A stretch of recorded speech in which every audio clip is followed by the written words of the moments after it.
The other thing that was going on with this thing was while it was idling, I was hearing a noise. It sounded like I dropped a wrench in the motor somewhere and it was rattling around. And I kept thinking about it, and I looked at the video I shot, and this thing was loose.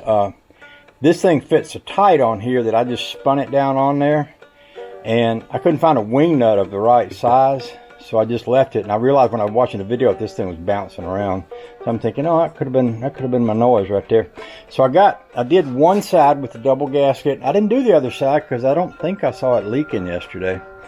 But I'm gonna crank it, back it out. My neighbor wants me to work on his golf cart, and he's having a problem with the charging plug, and I'm gonna take it apart. So I won't video that, but I'll take this out here outside there, and we'll kind of listen to it, and then after I get through with his lawnmower, we'll go for a ride or something.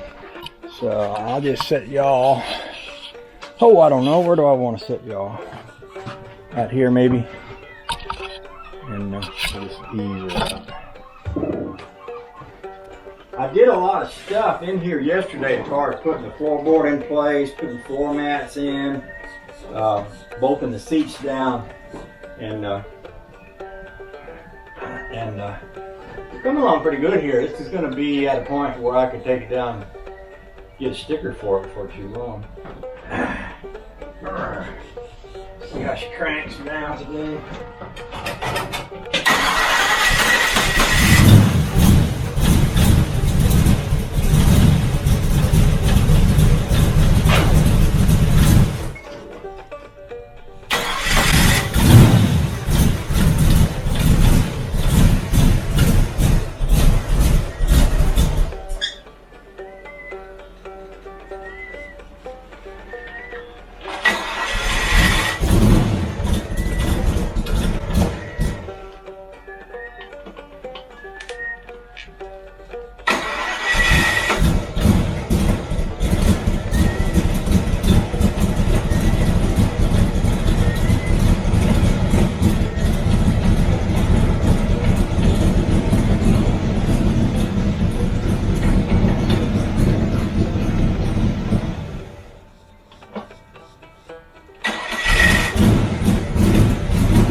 Running a little rough, like I was saying earlier. Once I get it where I can run it, got the oil leak straightened out, all that fun stuff, I can,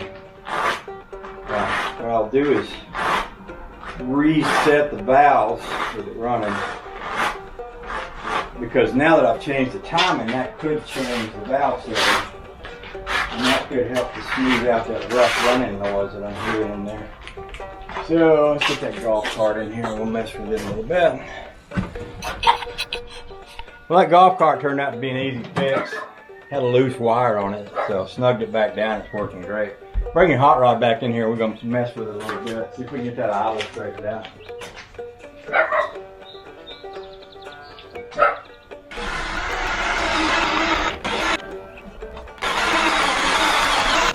No idea why she's not cranking now, but she's not hitting the lick. Either I've lost fire or gas.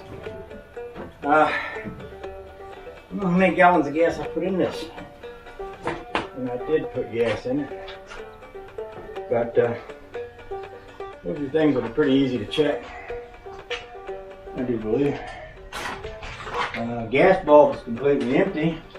I'd say it's out of gas, which may not be a bad thing. I wonder if I don't get some high test gas and put in this anyway. Where this has got the flat top pistons in it, the compression ratio is higher. And on these modern cars that burn this ethanol stuff. So I'm gonna run up and get me a dose of super high test, and we'll pour that in there. Let's see how she does. Okay, let's try it with some high test in it. See what it sounds like. Oh, joy.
change the timing a little bit.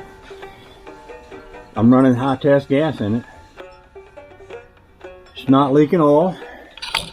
She's not, you know, before when it was running, it would run and it seemed like it would run and puff. It was almost like a backfire, but not a real backfire. Just it wasn't necessarily seemed like it was hitting every time it went over. So it'd be this sort of an idle sort of a sound. But the high test seems to have straightened that out. I revved her up pretty good with that breather on there, you know, because one of the things that I was wondering about was whether or not I'd be getting enough air into the breather with that thing that Stan, you know, that old breather on here that Stan made. This thing here, see, the air has to come in back here. And it seemed to be getting plenty of air. One of the things I haven't done yet, I don't have a crankcase vent tube, which this car was designed to have, that came out of here. And I'm thinking about putting a PCV valve in it. I was kind of thinking I wasn't going to, but I might try one just to see how that affects the running of it. Some people say you get more horsepower without it. That may be true, I don't know. But I need to do something here, and I tried capping it off the other day, and I was seeing a little crankcase oil mist kind of coming out of here. So I was thinking, well, maybe it needs more ventilation than this. This would be the one that would come in because of the direction it rotates, and then should like go out over there where that piston is on that side. But so that might be the next thing I focus on here is that. I want to go in and look at the video I just shot with this camera. You know, back when Dad-I was alive, there's a video out there. He had his truck running, and I had this running, and Honey Babe was in here with us, and we went back in the quarry, and we ran back and forth in the quarry, and she videoed us. It wasn't like a real race. It was more like a couple guys out in their old rat rods, you know, dusting around in the quarry, but it was a really good time, and it was a great video. It's my favorite all-time video.